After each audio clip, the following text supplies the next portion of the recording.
আসসালামু আলাইকুম সুপ্রিয় দর্শক বন্ধুরা আপনারা যারা প্রবাসে থাকার কারণে স্মার্ট কার্ড করতে পারেননি কিংবা যাদের বয়স 18 বছর পূর্ণ হয়েছে স্মার্ট কার্ড করতে চান তাদের জন্য আজকের এই ভিডিও।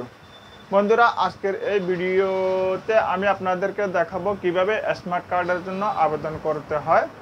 বন্ধুরা, স্মার্ট কার্ডের জন্য আবেদন করা খুবই সহজ। ঘরে বসে আপনারা স্মার্ট কার্ডের আবেদন করতে পারবেন কম্পিউটার কিংবা মোবাইলের মাধ্যমে। আর এই আবেদন করতে কি কি লাগবে, কাগজপত্র কি কি লাগবে এবং আবেদনটি কিভাবে সম্পন্ন করবেন ধাপে ধাপে আজকের ভিডিওতে আপনাদেরকে সেটি দেখাবার চেষ্টা করব। শুধু আপনাদের কাছে আমার একটি অনুরোধ, ভিডিওতে একটি লাইক দিয়ে আমার এই ভিডিওটি কন্টিনিউ করতে থাকুন। তো চলুন দর্শক বন্ধুরা, বেশি কথা না বাড়িয়ে আজকের এই ভিডিওটি শুরু করা যাক। সুপ্রিয় দর্শক বন্ধুরা, প্রথমে আপনাদেরকে জানিয়ে দিই আমাদেরকে স্মার্ট কার্ডের আবেদন করার আগে কি কি কাগজপত্র সংগ্রহে রাখতে হবে। যে কাগজপত্রগুলো সংগ্রহে থাকলে আপনার আবেদনটি কখনো মিস যাবে না, 100% আপনাদের আবেদনটি গ্র্যান্টেড হয়ে যাবে এবং আপনারা সুন্দরভাবে মাত্র 2-1 দিনের ভিতরে স্মার্ট কার্ড করে ফেলতে পারবেন।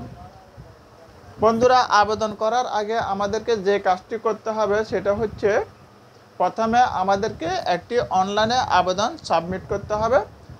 অনলাইনে আবেদন সাবমিট করার নিয়মটি আমি একটু পরে দেখাচ্ছি। বন্ধুরা, আবেদন সাবমিট করার পর প্রথমে আমাদেরকে আবেদন সাবমিট করার পর আবেদনের একটি প্রিন্ট কপি আমাদেরকে প্রিন্ট আউট করে নিতে হবে। 2 নম্বরে জন্ম নিবন্ধন সনদের ফটোকপি, এটি অবশ্যই অনলাইন হতে হবে।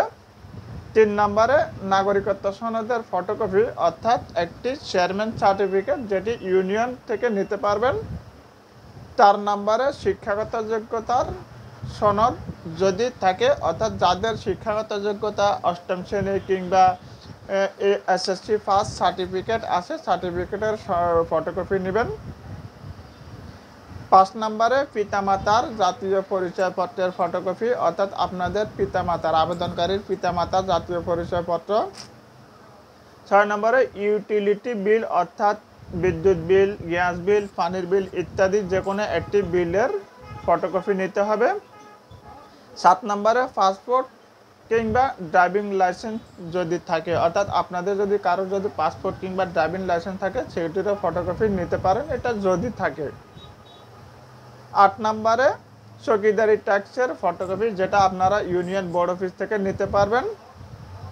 9 নম্বরে বিবাহিত যদি হয়ে থাকেন তাহলে স্বামী কিংবা স্ত্রীর জাতীয় পরিচয়পত্রের ফটোকপি নিতে পারবেন। 10 নম্বরে বিবাহের কাবিননামার ফটোকপি, এটা প্রযোজ্য ক্ষেত্রে যদি প্রয়োজন হয় এই কপিগুলো নিতে পারেন। এখানে 1 থেকে 10 পর্যন্ত যে কপিগুলোর কথা বললাম এই কপিগুলো আপনারা সংগ্রহে রাখলে আপনাদের আবেদন 100% নিশ্চিত করা যাবে। দর্শক বন্ধুরা, প্রথমে আপনারা আপনাদের কম্পিউটারে গুগল ক্রোম ব্রাউজার অথবা মোবাইলে ক্রোম ব্রাউজার ওপেন করবেন এবং অ্যাড্রেস বারে লিখবেন nidw.gov.bd। এই ওয়েবসাইটে নিয়ে আসা হবে। এখানের NID সার্ভিসে ক্লিক করলে আপনাদেরকে এই হোম পেজে নিয়ে আসা হবে। এখানে নতুন নিবন্ধনের আবেদন অপশনে আবেদন করুন বাটনে একটি ক্লিক করতে হবে। যদি এটাতে ক্লিক করা হয় তাহলে আপনাদেরকে পরবর্তী ধাপে নিয়ে আসা হবে।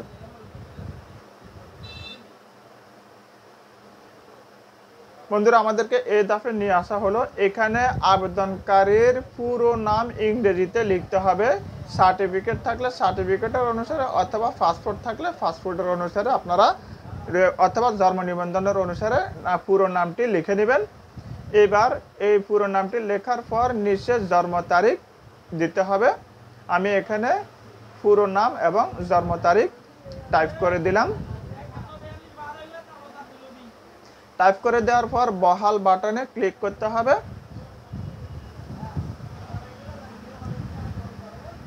বহাল বাটনে ক্লিক করলে আমাদেরকে এই ধাপে নিয়ে আসা হবে এবং এখানে আবেদনকারীর একটি মোবাইল নাম্বার দিতে হবে, যে মোবাইল নাম্বারে একটি মেসেজ যাবে। আমি এখানে আবেদনকারীর একটি মোবাইল নাম্বার দিয়ে দিলাম। দিয়ে আমাদেরকে বার্তা পাঠান বাটনে ক্লিক করলে ওই নাম্বারে একটি মেসেজ যাবে। ওই মেসেজে একটি ওটিপি নাম্বার থাকবে। ওই ওটিপি নাম্বারটি আমাদেরকে এই ঘরে বসাতে হবে। এখন আমি ওটিপি নাম্বারটি আমার এই ঘরে আমি বসিয়ে দিলাম।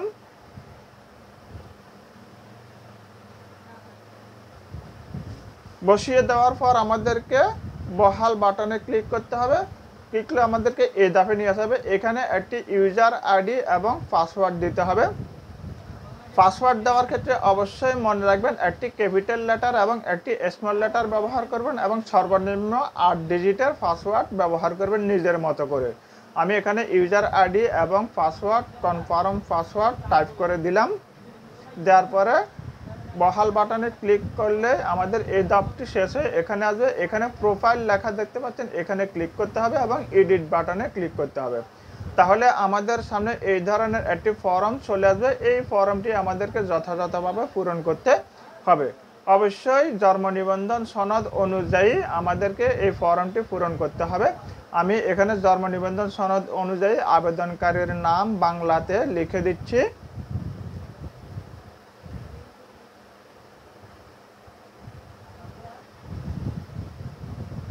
আবেদনকারীর নাম ইংরেজি স্বয়ংক্রিয়ভাবে চলে এসেছে। এখান থেকে লিঙ্গ নির্ধারণ করে দিলাম এবং পাশের বক্স থেকে রক্তের গ্রুপ নির্ধারণ করে দিলাম। যার পর আমাদেরকে এখানে জন্ম নিবন্ধন নাম্বারটি, আবেদনকারীর জন্ম নিবন্ধন নাম্বারটি টাইপ করে দিতে হবে। এরপর এখান থেকে আমাদের জন্মস্থান জেলা নির্ধারণ করতে হবে। আপনারা আপনাদের নিজ নিজ জেলা নির্বাচন করবেন।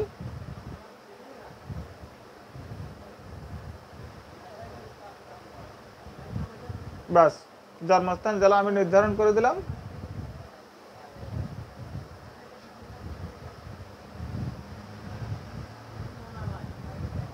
এবার আমাদেরকে পিতামাতার তথ্য দিতে হবে। এখানে আমি পিতার তথ্য নিবন্ধন অনুসারে পিতার নাম বাংলায় এবং পিতার নাম ইংরেজি টাইপ করে দিচ্ছি।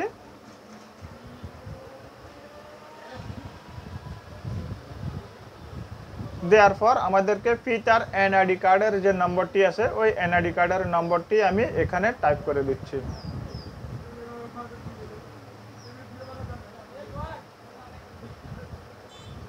এই তিনটি তথ্য দিলে চলবে। ঠিক একইভাবে আমাদেরকে মাতার তথ্য দিতে হবে। একইভাবে মাতার নাম বাংলা, মাতার নাম ইংরেজি লিখে দিচ্ছি।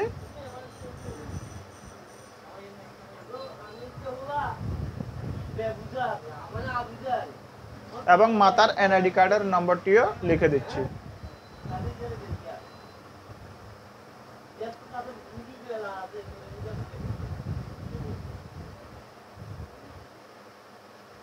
এইবার নিচে আমাদেরকে বৈবাহিক অবস্থা নির্বাচন করে দিতে হবে। যদি বিবাহিত হয় বিবাহিত, বা অবিবাহিত হলে অবিবাহিত দিয়ে দিলাম। বিবাহিত হলে স্ত্রীর নামটি লিখে দিতে হবে। এবার এখানে ভাই বোনের যে ঘরটি আছে, ভাই বোনের তথ্যের এখানে বড় ভাই অথবা বড় বোনের নামটি লিখে দিতে হবে।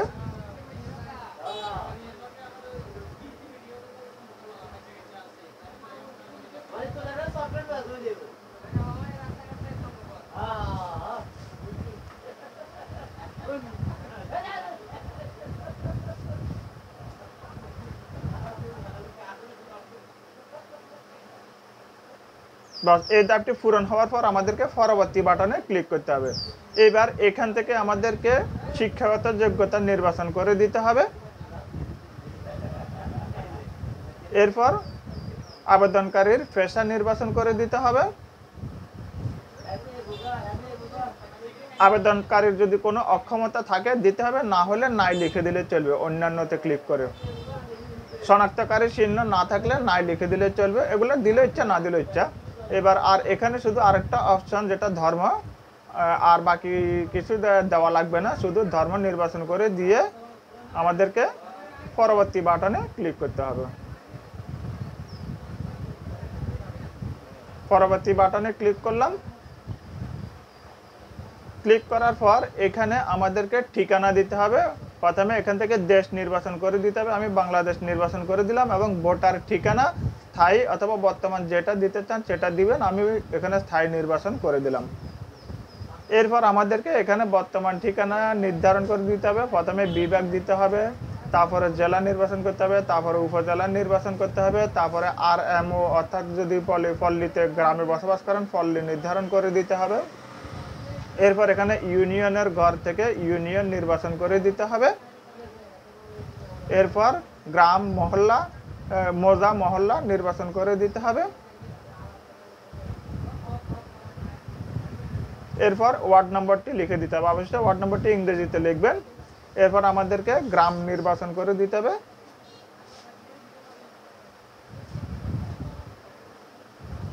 নির্বাচন করে দেওয়ার পর বাড়ির নামটি এখানে আমাকে বাংলাতে টাইপ করে দিতে হবে। আমি এখানে বাড়ির নামটি বাংলাতে টাইপ করে দিচ্ছি।